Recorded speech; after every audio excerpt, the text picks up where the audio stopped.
Welcome to the deep dive. Hello. Today, we are strapping ourselves into the memory banks, kind of, and diving into, well, the archives of the impossible. Yeah. We are taking a deep dive into the sequels that never happened, the games that maybe should have defined generations, but instead they just disappeared into what-ifs and whispers. That's exactly it. And when we looked through the source material, what we found wasn't just like simple development failure. It was often a whole series of historical accidents, corporate drama. Right. So our mission today is really to understand why these cancellations happened. Was it corporate stuff, maneuvering? Was it legal battles, technical problems? Okay. And maybe more interesting for you, the listener, is exploring why the absence of a sequel sometimes makes that original game feel even, I don't know, more powerful, more mythic. Okay, let's unpack this then. We should probably start where few franchises even dared to go, like the nexus of time itself. Agrees.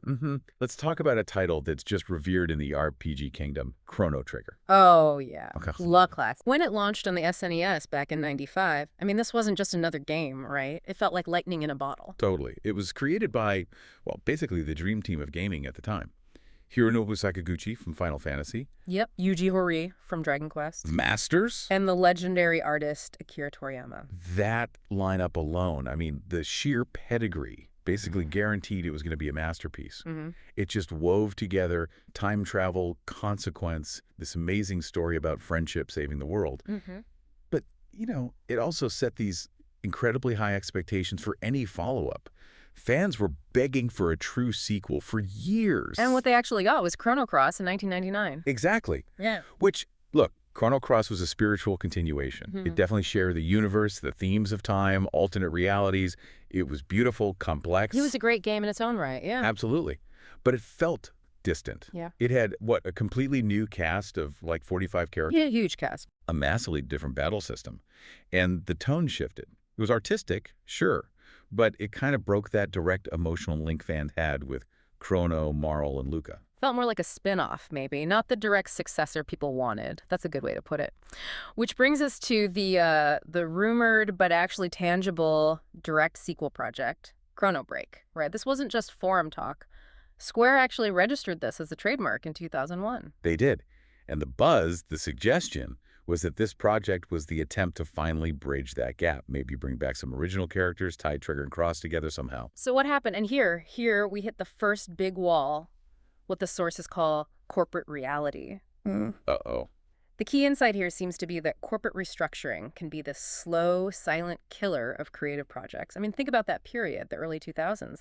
Square was going through massive changes. Ah, right, the looming merger with Enix. Precisely. The famous or infamous Square Enix merger. And mergers, well, they mean leadership changes, shuffling portfolios, reprioritizing. And people moving around. Critically, talent dispersal.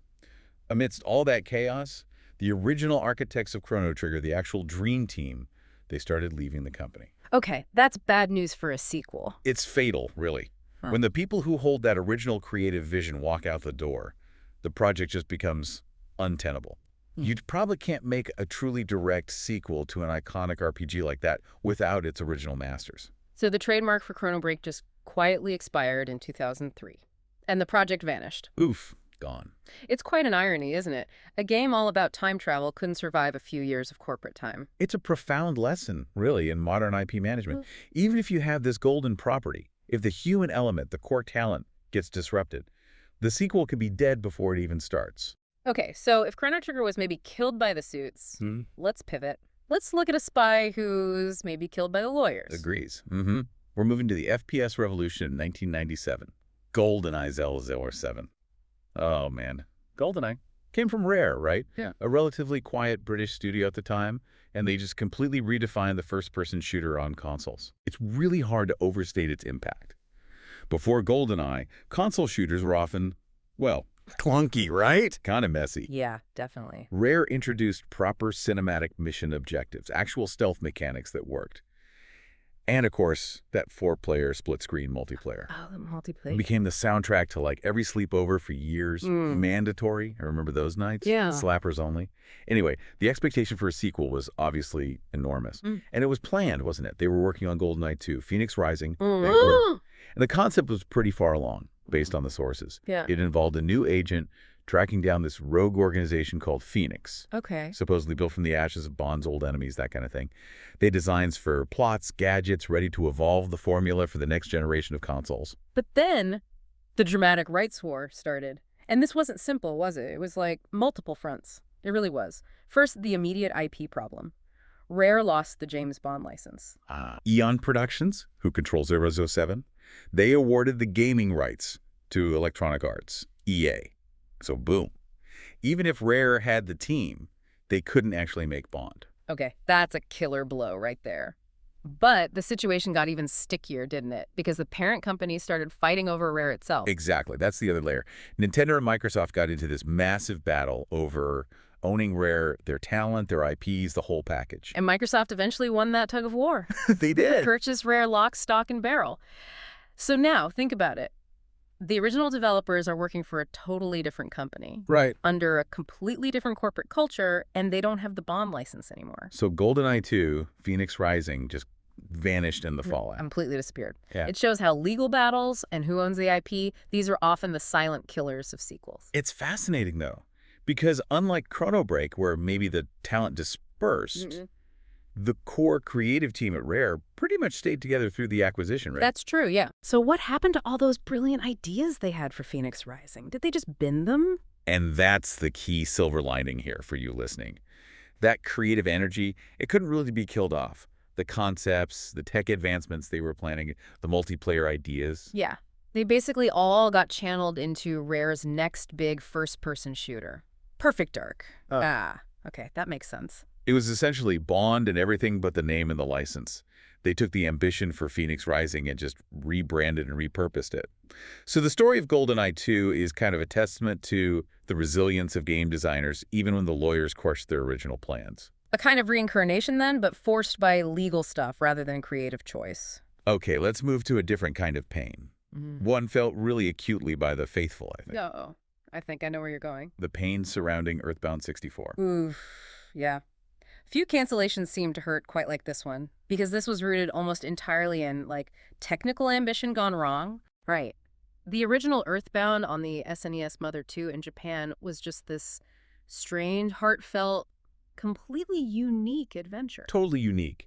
Kids fighting cosmic horror with baseball bats and psychic powers. It was amazing. Massive cult success built on these charming 2D sprites and just deeply emotional storytelling. And the creator, Shigesato Itoi, he had massive ambitions for the sequel, Mother 3, which was originally slated for the Nintendo 64. Right, and ambition in this case. Well, it turned out to be maybe an overwhelming curse. It really seems that way.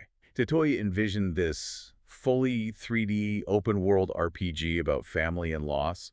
It was supposed to be sprawling, cinematic, really groundbreaking for a Nintendo game at the time. And crucially, it was being developed for the Nintendo 64's add-on, the 64DD disk drive. The 64DD. Yeah. Maybe we should pause on that for listeners who aren't familiar. Why was targeting that device such a huge risk? Well, the 64DD was meant to expand the N64's storage with these proprietary magnetic disks. Faster loading for complex data than cartridges, supposedly. Nintendo's attempt to bridge the gap between cartridges and CDs, maybe. Yeah. But it was expensive, it was slow to gain traction, and it ended up being a commercial failure. Only released in Japan, quickly discontinued. So building your massive, ambitious flagship RPG to require a failed peripheral. Yeah, that put the game in serious jeopardy right from the start. Like a double whammy, then. They were struggling with early 3D development, which was notoriously tough on the N64 hardware anyway. It's heavy polygon-heavy stuff, yeah. And relying on this disk format that basically nobody bought. The timeline of failure, according to the sources, was just brutal. Development dragged on for 4 exhausting years. The 3D tech seemed to overwhelm the team. They struggled with the scope. The platform they were aiming for was already dead in the water. So Nintendo just quietly canceled it in 2000. Yep, no big drama, no legal fight. Just pure technical overreach hitting the hard wall of marketplace reality. It seems like a complete heartbreaking end to the story. But this is where it gets really interesting, right? Because the story itself, the narrative Itoi wanted to tell, it refused to die. That's the incredible twist in this one. 6 years later, the same fundamental story here.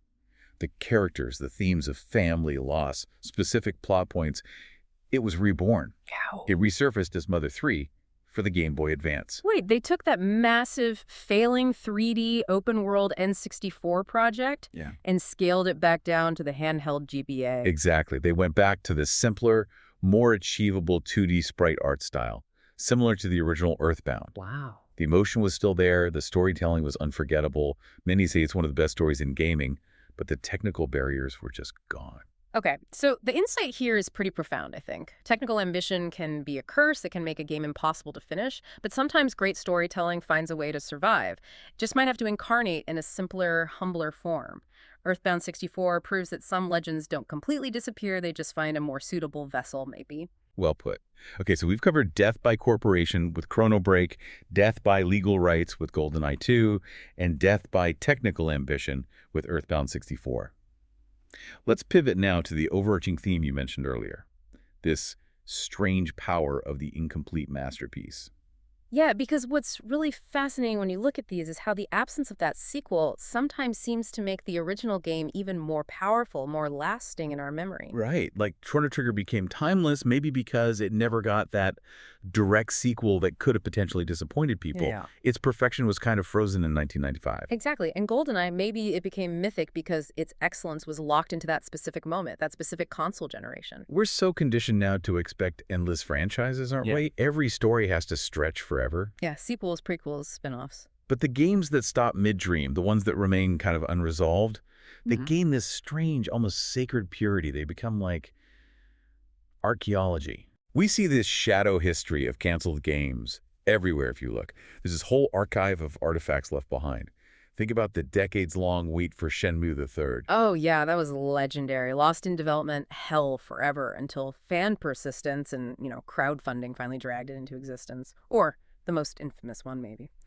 Half-Life 2, Episode 3, still waiting. It still haunts the internet like a digital ghost. Yeah. A story so anticipated its non-existence basically became part of its lore. And then you get and this really emphasizes the relevance for you, the listener. Every cancellation like this leaves behind fragments, right?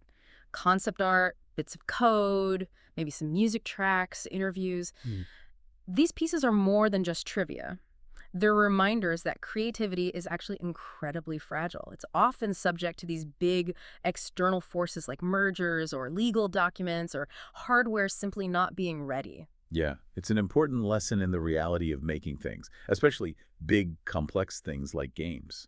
So, summing up the lessons from these three stories. Well, we've definitely seen that the issues stopping development, that corporate reality, the IP rights wars, crippling technical ambition, they're often external to the actual brilliance of the creative team itself. Right. The team might survive like Rare did, but the original project sometimes just has to be sacrificed. Yeah. And maybe what we've learned, perhaps most beautifully, is that sometimes leaving a story unfinished might be the ultimate act of preserving its magic. I think that's a great way to look at it. Perhaps these games remain perfect in our minds because they're untainted by a potentially flawed sequel, because they're unresolved, existing purely in memory and potential. Imagination thrives on those gaps, doesn't it? It absolutely does. When a masterpiece ends too soon, maybe we don't just mourn the loss of the official sequel.